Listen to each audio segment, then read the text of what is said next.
Hi, I'm Kathy Heberly with Power Force Coaching Group. And I'm Steve Nowotniak. I'm an occupational therapist and I live with a bipolar condition.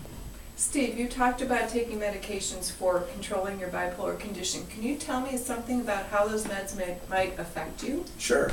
Medications, it's an interesting, it's an interesting tool because what we're typically used to is I have an infection, bacteria infection, and so I take antibiotics.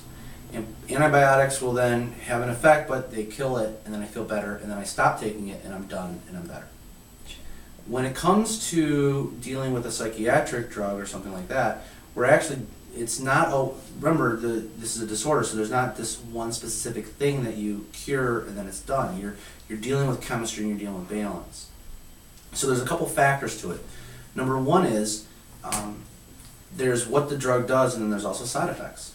And so what we're really forced with is balancing the pros and the cons of the drug itself. What is it doing for me, and what's the stuff that I have to carry with me? There's also, and that's a personal choice. I personally take medication. I personally do find that sometimes I have that fog that's associated with, if you take NyQuil, a sleeping med, right? And it's to help you sleep, or you're taking that kind of meds, and you just have that time where you just feel off and you feel groggy and you're not 100% alert. Well, I have that sometimes with my meds, and so what I've had to do is learn how to live with it. But what I've also found is that as my body gets accustomed to it, that fogginess kind of burns off. Just like there's the fog on a lake at an early morning, if you've ever seen that, and then the fog and the mist kind of burns off, so then it becomes clear again. It's that kind of experience for me. And some people are able to address their needs without meds. It might be a vitamin D deficiency, or it might be just drinking a lot of water, or it might be eating the right foods.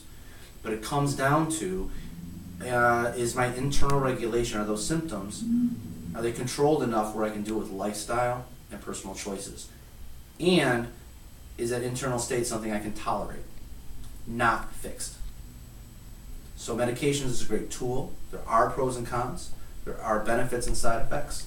And it really comes down to a tool, a part of a bigger picture, and how you're willing to work with that. Thanks, Steve. You're welcome.